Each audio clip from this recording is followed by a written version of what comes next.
Good day. So today I'm going to do some faux, F-A-U-X, paper. And I got this from the channel, the paper _ Bumblebee.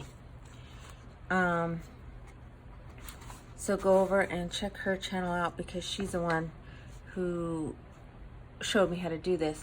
And the reason why I was drawn to what she was doing is I was saving all my scraps because I was going to get a mold and decal and make my, take all my scrap paper and recycle it and make paper. Well, I haven't gotten around to do that yet because it just seems like all the videos that I watch just seems like a lot of work. And so I'm still gonna try it, but not right now. So anyway, this is like a real simple way to get that same look of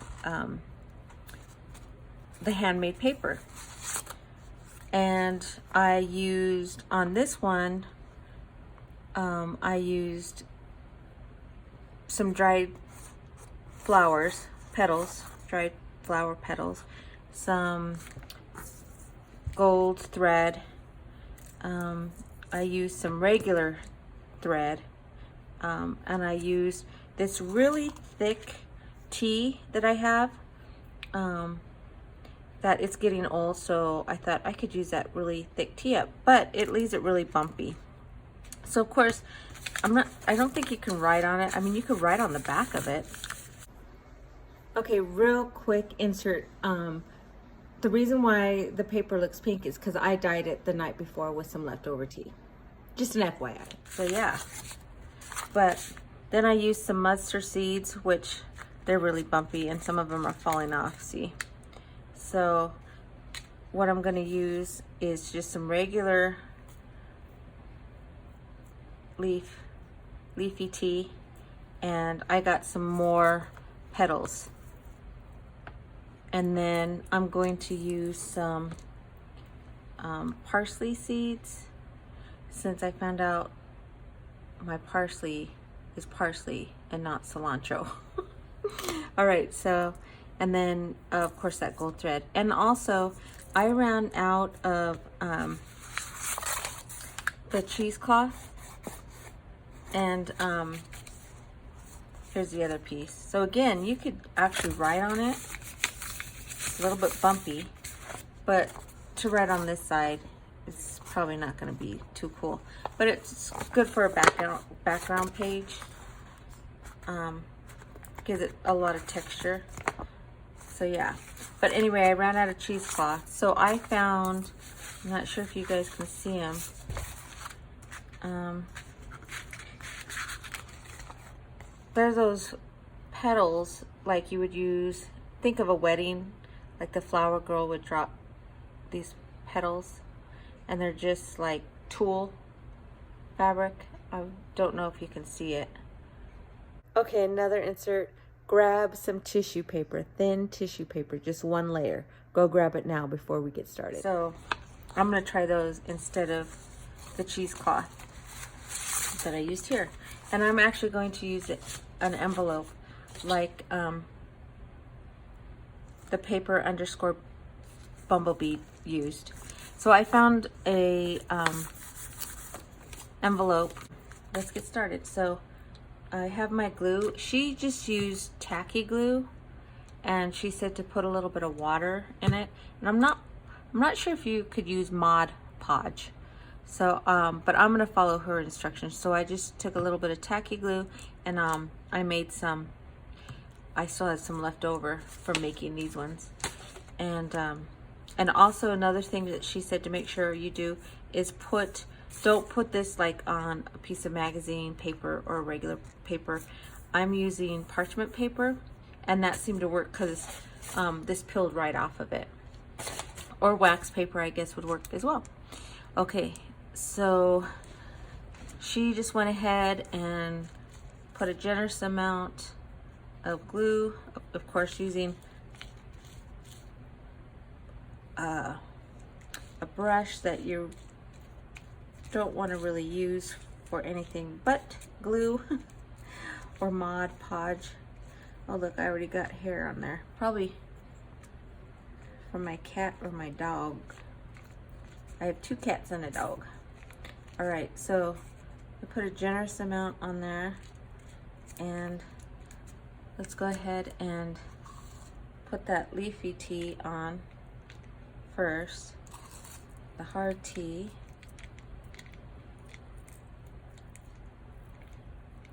Okay, and I'm probably gonna have to stop because I also forgot one of the most important ingredients is the tissue paper. Okay, I had to hurry up so this doesn't dry. All right, and then I'm gonna add some this gold thread that I have.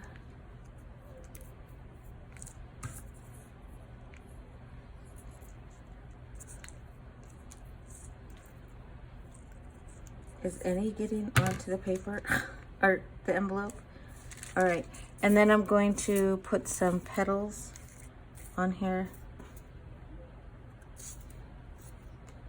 and then the other petals.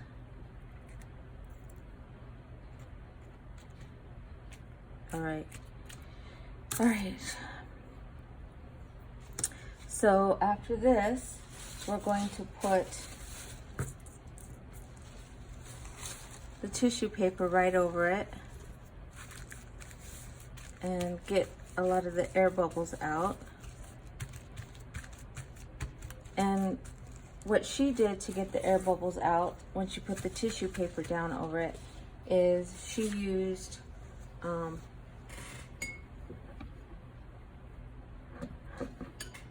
just a damp cloth with a little bit of water to get that tissue paper down.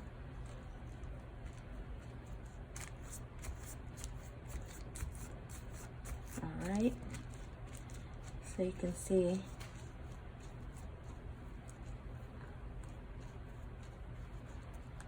this one doesn't want to go down right there. Let's see if I can crush up whatever that is. All right.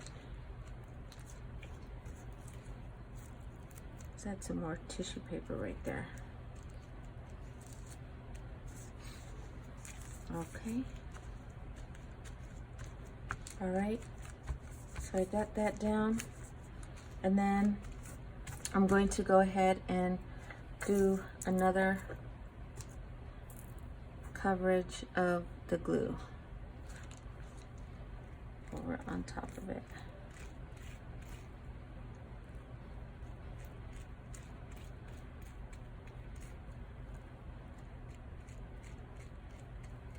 All right, it is very hot where I'm at. I'm in close to Denver, Colorado, and it's very, very dry and hot outside right now. So I'm going to set this outside for about 30 minutes, and then I'll come back and I'll show you the finished product.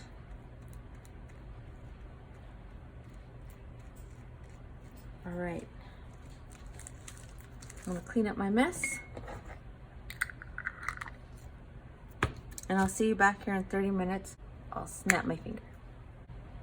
And we're back. Okay, so I forgot to tell you, the gal that showed me how to do this on her channel, the paper_Bumblebee, she added a few spritzes of some ink. So I went ahead and I added some spritz of some spray stain. So yeah, so that's how I got that look. So this is the only part that kind of messed up, where that petal was. Now, I have a confession to make. It wasn't drying fast enough for me, and I want to get to bed at a decent hour tonight. So I want to edit this and get this out for you. So I put it in the oven, you know, just at the low setting, and so it's really crispy. But yeah, this is the way it came out, and I don't know if you can see it. So yeah, it looks like handmade paper. I'm happy with it. I actually like the colored paper better than just the plain white. Maybe I can use colored ink on this instead of just I think I use vintage photo from the Ranger collection. Yeah, I think that's what I use. So again, here's the up close of the paper that I did. It just looks really cool. And the other one. So yeah, and you guys, the lighting really, I can't say enough. Maybe if I do this, is the light getting better? More shadows? What if I hold it behind me? Can I get a better, I don't know. Is that better? Is that better? It's like the dark side of the moon with the sun, with my light. Okay, I'm just being foolish right now. All right, enough of that tomfoolery. All right, so yeah, so go check her out. Don't forget the underscore. So it's the paper _ Bumblebee. All right, guys. Don't forget to like and subscribe. Ta-ta for now.